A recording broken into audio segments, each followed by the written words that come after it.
All right, listen. Hear me out. Just hear me out. Before, all you little weenies get all butthurt in the comments. Just hear me out. Okay? Just listen to the whole video before you comment. I know that's a lot, for this new generation to sit or to listen to something for 5 minutes. First of all, big NBA news. If you haven't heard yet, last night in what was supposed to be Kevin Durant's Phoenix Suns debut, he sprained his ankle warming up. Fuck, if I don't buckle my seatbelt, that shit's gonna be beeping this whole video. Damn. Click it or ticket, motherfuckers. Click it or ticket. All right, listen. He sprained his ankle warming up before he ever played the game. Okay, and at first, the report that I got was Kevin Durant's out with a sore ankle after slipping on the floor. But then you saw the video and the screenshot, and he fucked his ankle up, bro. I mean, full sprain. Where are you going, bro? Pay attention. Full sprain, like ankle bone on the floor, fucked his ankle up. All right. And then the report comes out this morning. Kevin Durant is feared to have a second-degree high ankle sprain and is feared to miss the rest of the regular season. Wow. And the first thing I thought is, that is some terrible luck. Are you kidding me? The Phoenix Suns trade Mikal Bridges and everything else they traded, mortgaged their future in hopes of winning a championship relatively soon by trading for Kevin Durant. And in the game that he was supposed to debut,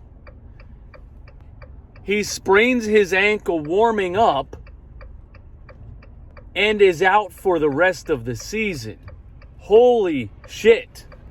First of all, think about the fans. Think about the Phoenix Suns fans that bought tickets, went to that game, so excited. We got Kevin Durant, one of the best players to ever play the game, an NBA superstar. We finally got a solidified NBA superstar that's going to take us over the top, and we're paying top dollar to go watch his first Suns game.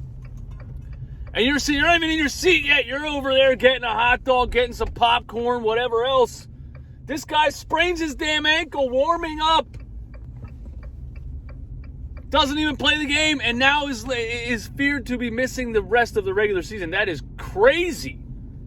Crazy. But here's why I titled the video why I titled it. Because I can't think of anything that unlucky that has happened to an NBA franchise that was not named the Philadelphia 76ers. I mean, you can go back to the Sixers drafting Keith Van Horn over Tracy McGrady, Paul Pierce, and Dirk Nowitzki in 97, a year after Allen Iverson won Rookie of the Year. You can go back to the Sixers trading for Andrew Bynum and the motherfucker tearing his knee up in a bowling alley and never playing a game for the Philadelphia 76ers. After putting billboards up in the city, hope is restored, here we come. You can go back to, obviously, drafting Markelle Fultz #1 after getting totally fleeced by Danny Ainge. Markelle Fultz looking like a stud in college and in the NBA Summer League. In that little time period between the Summer League and the regular season, he crashes a motorcycle, tears his shoulder up, and loses his shot form and never, ever, ever gets it back.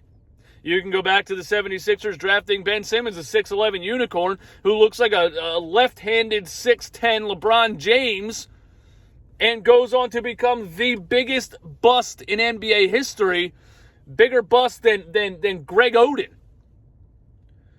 You can put all these stories together, and looking around the league, and some unfortunate things have happened to other teams, especially the Brooklyn Nets, getting fleeced by Danny Ainge twice in 10 years, ruining their franchise, and they're they're in the dumpster again. But you can't write shit this bad for an NBA franchise. You could get J.K. Rowling herself and say, I need you to write the worst possible scenario that could possibly happen to a sports franchise, and she wouldn't write the Markelle Fultz stuff and the Ben Simmons stuff. And now something worse has happened to another franchise, and it is the Phoenix Suns. So what I'm saying to you guys, you Philadelphia 76ers fans, is the torch may have been passed. The spell, whatever we did in a past life, the Sixers, whatever we did in a past life, and some wizard cast a spell on us, and they said, in your next life, you are going to be an NBA franchise, and you are going to fail no matter what you do for the entire existence of your franchise. Whatever we did in a past life, the spell may have been passed on. Because I can't think of something worse than trading and mortgaging your future for a 33-year-old Kevin Durant, who just came off an Achilles tear in Golden State, an MCL sprain in Brooklyn, another MCL sprain in Brooklyn. You mortgage your future. You trade young studs like Mikal Bridges and future draft picks. And before he ever plays a game for you, the warm-up before the game where he was supposed to debut, he sprains his ankle and is listed out for the season. And I don't want to look at injury in a positive light by any means.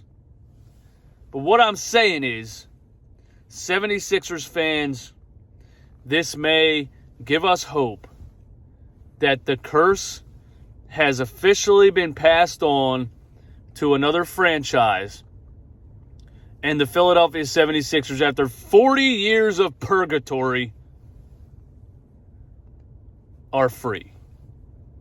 The Philadelphia 76ers, after 40 years, I'm talking 1983, Julius Erving, Maurice Cheeks, Moses Malone, after 40 years of being under a spell that has kept us from doing anything great, we may have been freed. The spell has been passed on to the Phoenix Suns. So basically, Kevin Durant got injured. The spell has been passed on to the Phoenix Suns. And now the 76ers can move forward and achieve greatness.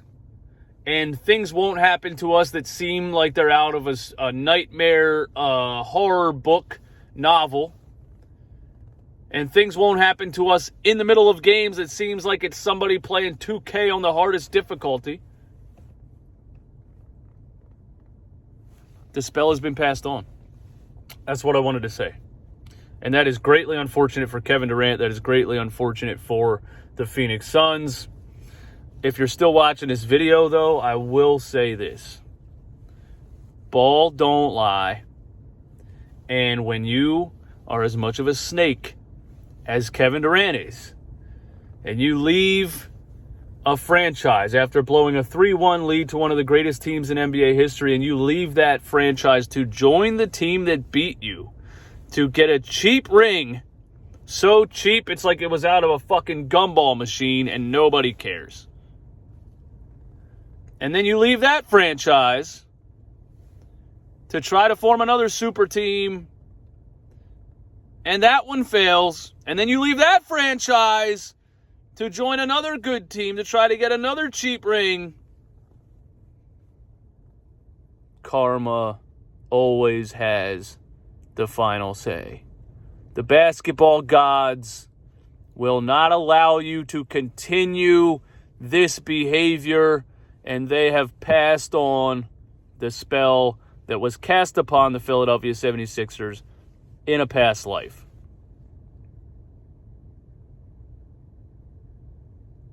Y'all have a good day.